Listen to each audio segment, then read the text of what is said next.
India और England का हैदराबाद का टेस्ट मैच जो एक टाइम पे लग रहा था कि शायद ये टेस्ट मैच जो है वो 3 दिन के अंदर अंदर खत्म हो जाएगा और इंग्लैंड को शायद एक इनिंग्स की शिकस्त हो जाएगी, क्योंकि जो लीड थी इंडिया की वो 190 की थी फर्स्ट इनिंग में। लेकिन ओले पॉप का जो थे वो इरादे और थे आज, और जिस तरीके से उन्होंने इंडियन स्पिनर्स को जो है वो बैकफुट पे किया वो अपनी मिसाल आप है। सबसे पहले बात करें तो इस टेस्ट मैच का जब आगाज हुआ था तो पहली इनिंग्स में बेन डकेट और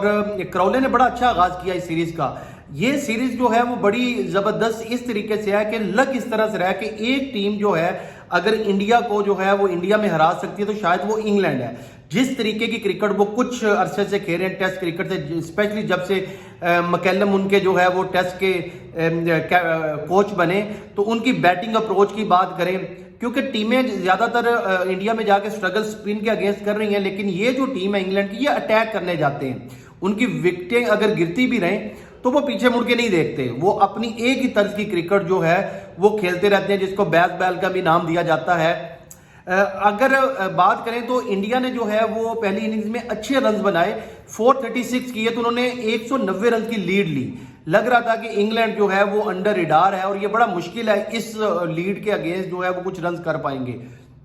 इंग्लैंड की विकेटें जरूर गिरती रहीं, लेकिन जितना क्रेडिट आप देना चाहें ओले पॉप को जो है वो कम होगा। जिस तरीके की इनिंग्स उन्होंने खेली अभी भी वो 148 पे नॉट आउट है, और इंग्लैंड की इस टाइम लीड जो है वो 126 की है और अभी उनकी 4 विकेटें बाकी हैं। अगर आखिरी 4 विकेटें जो है जिस तरीके से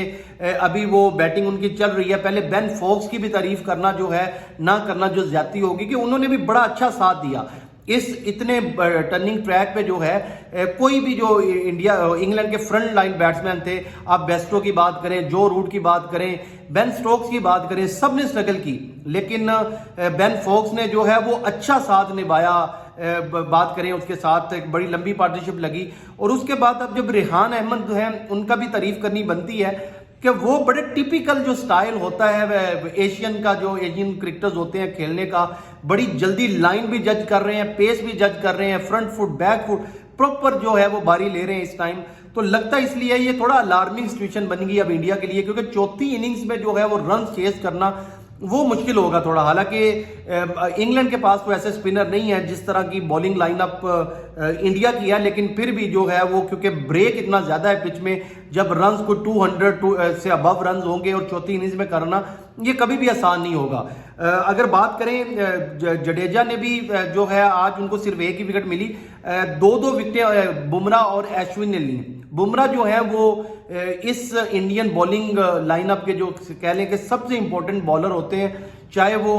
ओवरसीज खेल रहे हो चाहे होम में खेल रहे हो। ऐसी पिच जिसपे हार्डली कोई मदद थी फास्ट बॉलर के लिए, तो उसमें भी जो है बुमराह ने बड़ी अच्छी बॉलिंग की, अश्विन ने भी अच्छी बॉलिंग की। लेकिन ओले पोप का जिस तरह मैंने जिक्र किया कि ओले पोप ने आज जो है, मेरे वो थंबनेल से भी आपको आइडिया होगा जिस तरीके के उन्होंने स्कूप लगाए। इससे पहले दिल स्कूप मशहूर था दिलशान का, दिलशान शायद वो पहले प्लेयर थे जो बड़ा अच्छा स्कूप लगाते थे, लेकिन जिस तरीके से आज ओले पोप ने इंडियन स्पिनर्स को खेला, वो रिवर्स स्वीप स्कूप भी लगा रहे थे सर के ऊपर से कीपर के, लग ऐसे रहा था कि शायद इंडिया को विकेट कीपर के पीछे जो 2-3 फील्डर खड़े करने चाहिए, और बड़ी अच्छी और बड़े अथॉरिटी से उन्होंने ये इनिंग्स खेली। अब देखते हैं कि ये बड़ा इंटरेस्टिंग हो गया, जैसे मैंने रेहान अहमद का पहले मेंशन किया, जिस तरीके से वो ओले पॉप का जो है वो साथ निभा रहे हैं, लग इस तरह से रहा है कि ये अगर इंग्लैंड की टीम जो है वो 70-80 रन अगर आखिरी 4 विकेटों पे ऐड कर देती है तो ये चैलेंजिंग होगा। चैलेंजिंग जब आप स्कोर ऑन द बोर्ड हो, टर्निंग ट्रैक हो, तो ये कभी भी जो है वो कहना गलत नहीं होगा कि इंडिया जो है ये जीता हुआ मैच जो है वो शायद हार भी सकती है। लेकिन अब कल जब आगाज होगा, पहला सेशन बड़ा इंपॉर्टेंट है, देखते हैं उसमें आके ओले पोप ने जिधर से अपनी इनिंग्स छोड़ी है वो किस तरह रिस्पॉन्ड करते हैं दोबारा आके। अगर पहले सेशन का कोई 1 घंटा इंग्लैंड निकाल जाती है टेस्ट मैच में तो शायद इंडिया के लिए जो है वो ज्यादा प्रॉब्लम बनेगी।